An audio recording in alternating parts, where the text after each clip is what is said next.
Portugal já escolheu. Um novo ciclo político começa agora. O que vem depois das eleições? Aceda à informação que não cabe numa manchete. Assine hoje, com até 55% de desconto, e habilite-se a ganhar um dos 10 cartões oferta FNAC que temos para oferecer. Tudo em observador.pt. Horas.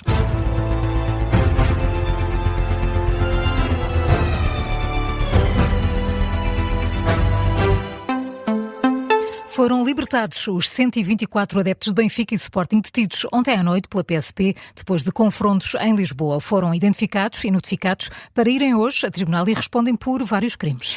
Crimes como participação em rixa e uso indevido de pirotecnia. Os confrontos aconteceram ontem à noite junto ao pavilhão João Rocha, em Lisboa, antes do derby de futsal entre Benfica e Sporting.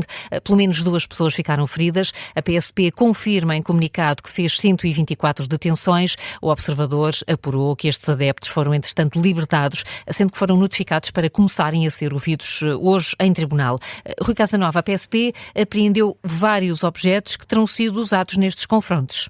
Para além da pirotecnia, os adeptos de Benfica e Sporting tinham com eles ferros, pedras, cintos, paus, um martelo, uma arma branca e ainda balaclavas para ocultar a identidade. Tudo isto foi apreendido pela PSP, que fala numa intervenção rápida e coordenada da polícia, o que evitou danos de maior, é o que pode ler-se num comunicado divulgado pela PSP ontem à noite. Há registro de pelo menos 2 feridos que tiveram de ser assistidos no local na sequência destes desacatos. Os confrontos começaram minutos antes do início do jogo entre Benfica e Sporting em futsal, no pavilhão João Rocha, em Lisboa. Nos vídeos divulgados nas redes sociais é possível ver agressões e uso de pirotecnia em plena via pública.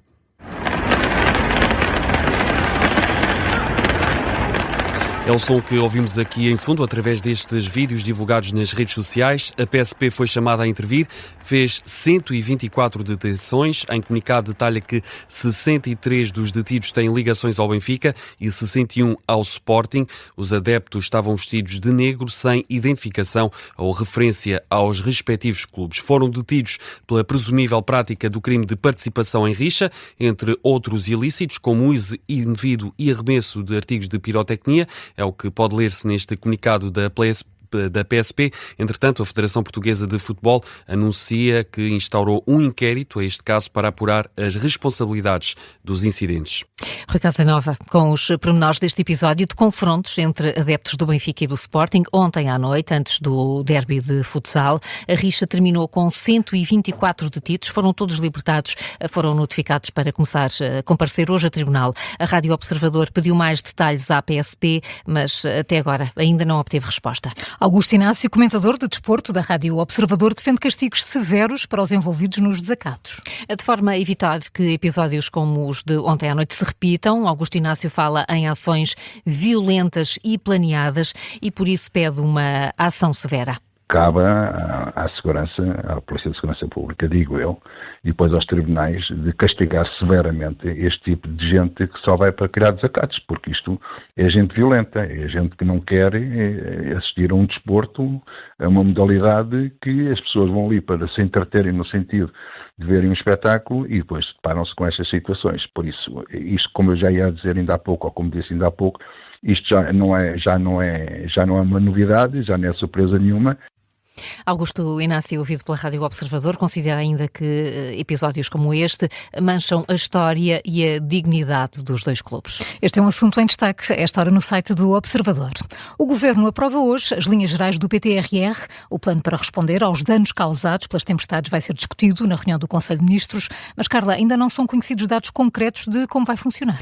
O Primeiro-Ministro disse apenas, e para já, que este plano vai assentar em 3 pilares: a recuperação das populações e empresas afetadas, a preparação para futuros fenómenos extremos e a reforma do país. Está também prevista a criação de um fundo para acorrer em situações de calamidade. Foi o que disse ontem no debate quinzenal Luís Montenegro, que nunca falou em valores. Diz, no entanto, que se for o caso, Portugal está preparado para poder ser financiado a boas taxas de juro. O Primeiro-Ministro pede também a colaboração dos partidos e do atual e futuro Presidente da República.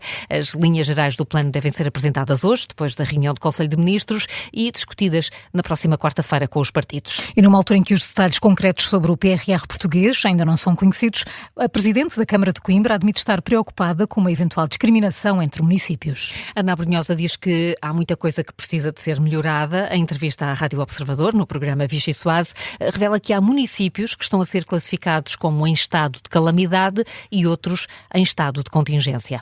E que são para também as tempestades sucessivas que sentimos. Depois, é com alguma preocupação que vejo serem classificados os municípios como municípios em estado de calamidade, outros em estado de contingência, e para mim só há um tipo de municípios, aqueles que sofreram danos. Isso tem que ficar claro, é muito importante que não haja discriminação entre os municípios.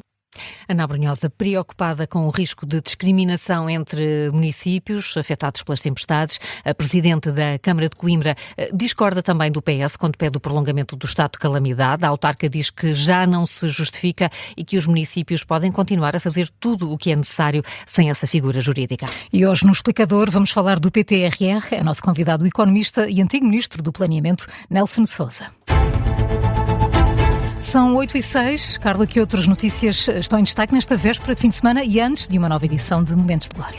Foi novamente adiada a apresentação da lista de nomes para órgãos externos do Parlamento. Os partidos continuam sem se entender sobre as nomeações. A lista para vários cargos públicos deveria ser entregue hoje, mas, segundo apurou o Observador, pelo menos PS e PSD concordaram em adiar a apresentação destes nomes para a próxima segunda-feira, sendo que o Chega entra agora nestas contas. Esta lista está por fechar há mais de 8 meses, sempre sem acordo entre os partidos. Rui Moreira vai ser o próximo embaixador de Portugal na OCDE. A informação é avançada à agência Lusa por fonte oficial do Ministério dos Negócios Estrangeiros. O ex-presidente da Câmara do Porto foi o escolhido pelo governo para substituir Manuel Lobo Antunes no cargo. O ex-príncipe André foi libertado ontem à noite, depois de 12 horas detido numa esquadra em Inglaterra. É acusado de má conduta em funções públicas. Terá facultado informações confidenciais do governo britânico a Jeffrey Epstein, com o objetivo de facilitar negócios. André saiu da esquadra ontem à noite, terá prestado o primeiro interrogatório às autoridades.